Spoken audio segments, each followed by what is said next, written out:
apakah hanya orang sakit yang boleh mengkonsumsi? Tidak. Sahabat sehat, apa kabar? Bahasan kali ini bukan tentang herbal, tapi tentang bahan alam dari hewan, yaitu yang terdapat dalam produk bernama SOP Subarashi, bikinan Jepang, yang memegang memang lisensi pembuatan produk-produk untuk regenerasi sel. Ide pembuatan video ini berasal dari informasi yang saya dapat melalui media sosial dan internet tentang penggunaan produk ini pada proses penyembuhan Ananda David Ozora yang seperti kita ketahui mengalami cedera otak berakibat koma.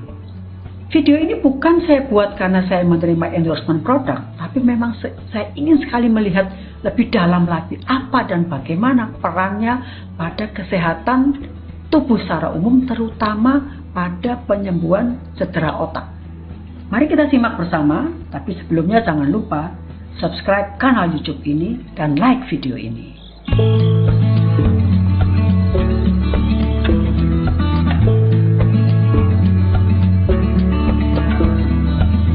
Yang pertama saya mulai dengan apa itu SOP, singkatan dari salmon, ikan salmon, ovary, ovarium atau indung telur, dan peptida. Peptida itu unsur pembentuk protein.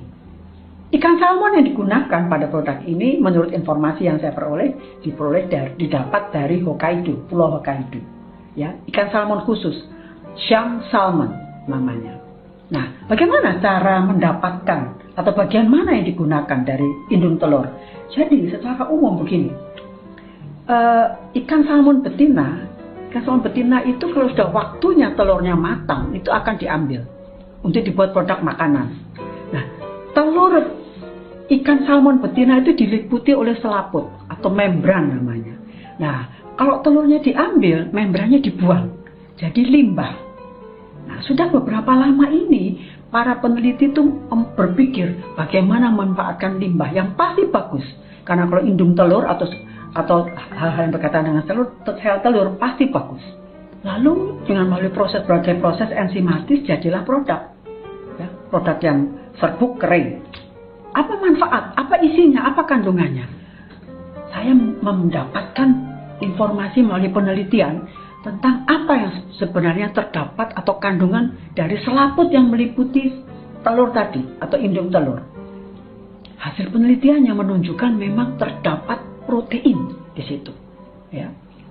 Proteinnya terdiri dari asam amino sebagai unsur pembentuk protein, ya. Ada 8 asam amino esensial dan yang lainnya adalah asam amino non esensial 17.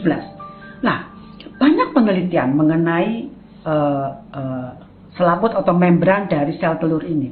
Penelitiannya menunjukkan khasiatnya untuk mengatasi gangguan ginjal, liver, dan saluran cerna.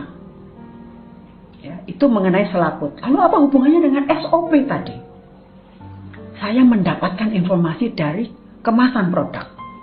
Kemasan produk menginformasikan terdapatnya unsur-unsur asam amino pada protein sama dengan yang terdapat pada membran atau selaput tadi. 19 asam amino.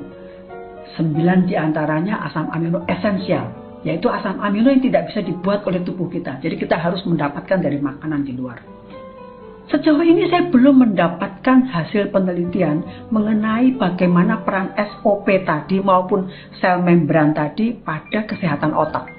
Tetapi saya menemukan penelitian tentang 3 jenis asam amino yang terdapat pada SOP maupun pada membran untuk kesehatan sel otak, percepatan penyembuhan pasien yang mengalami koma karena cedera otak.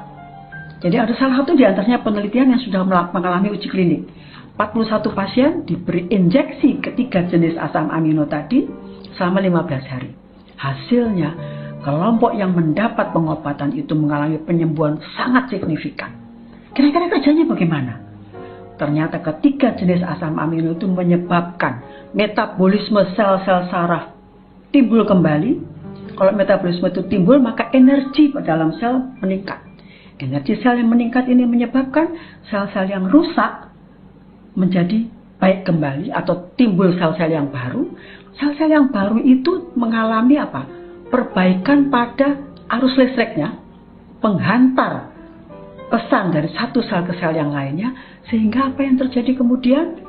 Fungsi-fungsi pemikiran, penalaran, dan lain sebagainya kembali menjadi baik. Jadi penelitian ini menyatakan bahwa ketiga jenis asam amino tadi, yaitu leusin, isoleusin, dan valin, maupun produk-produk berasal dari salmon, yaitu selaput indung telur dan proteinnya, yang memang mengandung ketiga jenis asam amino ini sangat sesuai untuk proses perbaikan sel-sel otak yang mengalami cedera. Kembali pada produk SOP yang dikonsumsi oleh Ananda David yang mengandung juga ketiga jenis asam amino yang saya katakan tadi, maka saya meyakini bahwa SOP memegang peran yang tidak kecil untuk proses perbaikan sel-sel otak yang mengalami cedera. Bagaimana cara mengonsumsinya? Dari salah satu situs, saya mendapat informasi bahwa serbuk SOP Subarasi itu diletakkan di bawah lidah dan dengan sendirinya akan larut. Lalu pada kemasan juga tertera cara pemakaian. Lalu apakah hanya orang sakit yang boleh mengkonsumsi? Tidak. Produk ini dijual bebas. Biasa digunakan oleh orang-orang dengan tujuan antara lain untuk pembentukan sel otot pada olahragawan, pada dunia militer, lalu ada juga untuk mengurangi rasa nyeri pada otot. Sekali lagi, perhatikan petunjuk pada kemasan. Untuk mengatasi gangguan kesehatan, misalnya gangguan pada liver, ginjal, otak, sebaiknya melalui konsultasi dengan dokter. Sobat sehat, protein itu kita ibaratkan seperti building block, batu bata yang membangun dinding sel tubuh manusia. Kalau batu batanya kuat dan jumlahnya cukup, maka pasti dinding sel tubuh kita akan kuat. Oleh karena itu, maka kita harus selalu berusaha untuk mendapatkan kecukupan protein dalam kehidupan sehari-hari. Dari sumber makanan, termasuk juga dari SOP produk seperti SOP ini. Dalam keadaan cedera, kita memerlukan tambahan produk seperti SOP, itu proses penyembuhan akan lebih cepat kalau memang kondisi sel tubuh kita dari awal memang sudah baik. Semoga isi video ini membawa manfaat bagi kita semua, dan tentu saja saya berharap bahwa proses pemulihan kesehatan Ananda David dapat berjalan dengan lancar. Stay healthy, salam sehat.